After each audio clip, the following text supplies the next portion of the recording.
पतचरा श्रावस्ती के नगर सेठ की पुत्री थी।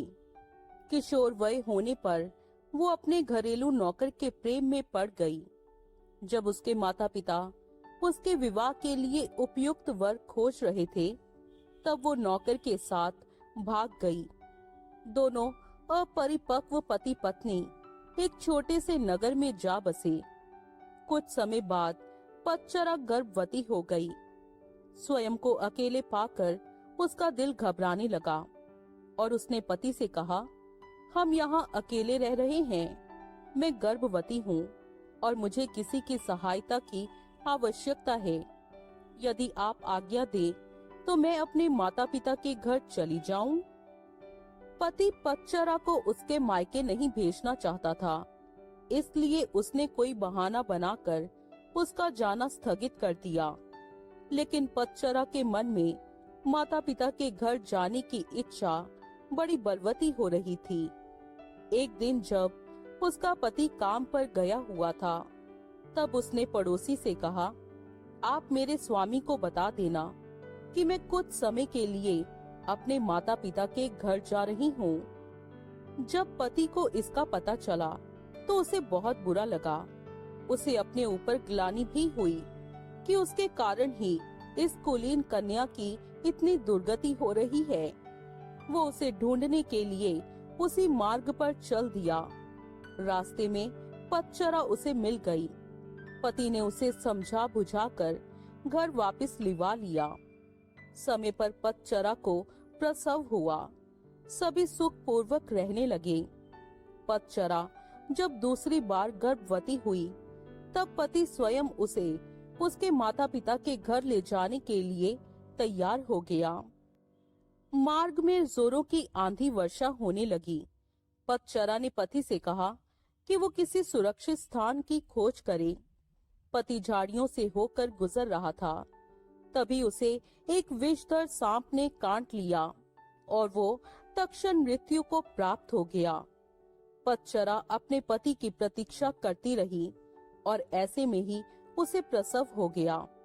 थोड़ी शक्ति जुटाकर उसने दोनों बच्चों को साथ लिया और पति को खोजने निकल पड़ी। जब उसे पति मृत मिला तो वो फूट फूट कर रोने लगी। हाय, मेरे कारण ही मेरे पति की मृत्यु हो गई। अब अपने माता पिता के सिवा उसका कोई नहीं था। वो उनके नगर की ओर बढ़ चली। रास्ते में नदी पड़ती थी।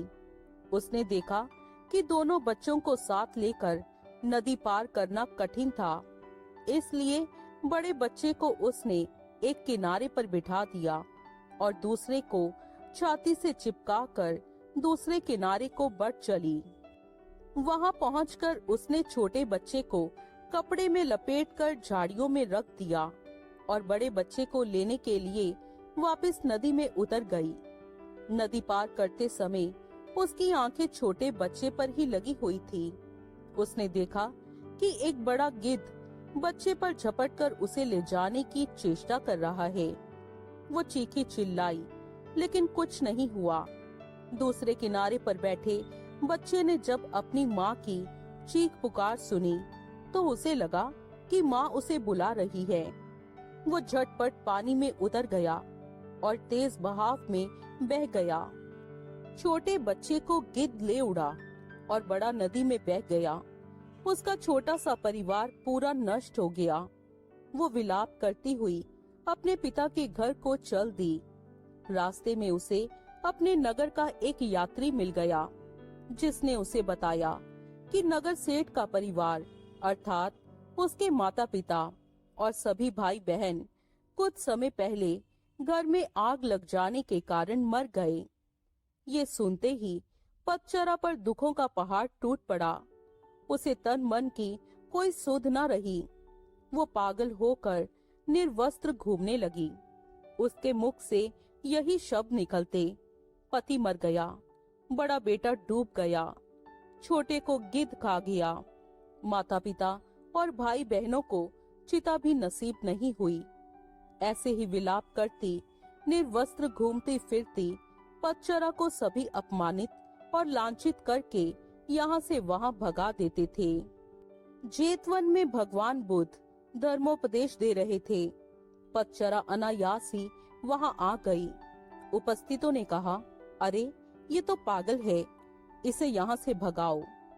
बुद्ध ने उन्हें रोकते हुए कहा, इसे मत रोको, मेरे पास आने दो। पतचरा जब बुद्ध के कुछ समीप आई तो बुद्ध ने उससे कहा, बेटी अपनी चेतना को संभाल। भगवान को अपने समक्ष पाकर पतचरा को कुछ होश आया और अपनी नग्नता का बोध हो आया। किसी ने उसे चादर से ढांक दिया। वो फूट फूट कर रोने लगी। भगवान, मेरे पति को सांप ने डस लिया और छोटे छोटे बच्चे मेरी आंखों के सामने मारे गए। मेरे माता पिता, बंधु बांधव सभी जलकर मर गए। मेरा अब कोई नहीं है, मेरी रक्षा करो। बुद्ध ने उससे कहा, दुखी मत हो, अब तुम मेरे पास आ गई हो। जिन परिजनों की मृत्यु के लिए तुम आंसू बहा रही हो, ऐसे ही अनंत आंसू तुम जन्म जन्मांतरों से बहाती आ रही हो। उनसे भरने के लिए तो महासमुद्र भी छोटे पड़ जाएंगे। तेरी रक्षा कोई नहीं कर सकता। जब मृत्यु आती है तो कोई परिजन आदि काम नहीं आते। ये सुनकर पतचरा का शोक कुछ कम हुआ। उसने बुद्ध से साधना की अनुमति मांगी। बुद्ध ने उसे अपने संग में शरण दे दी। धर्म के परम स्रोत के इतने समीप रहकर पतचरा का दुख जाता रहा। वो नित्य ध्यान व ज्ञान की साधना में निपुण हो गई। एक दिन स्नान करते समय उसने देखा कि देह पर पहले डाला गया पानी कुछ दूर जाकर सूख गया। फिर दूसरी बार डाला गया पानी थोड़ी और दूर जाकर सूख गया और तीसरी बार डाला गया पानी उससे भी आगे जाकर सूख गया। इस अत्यंत साधारण घटना में पतचरा को समाधि का सूत्र मिल गया। पहली बार उड़ेले गए पानी के समान कुछ जीव अल्पवायु में ही मर जाते हैं। दूसरी बार उड़ेले गए पानी के समान कुछ जीव मध्यम व्यता में चल बसते हैं और तीसरी बार उड़ेले गए पानी के जैसे कुछ जीव अंतिम वयस में मरते हैं। सभी मरते हैं, सभी अनित्य हैं।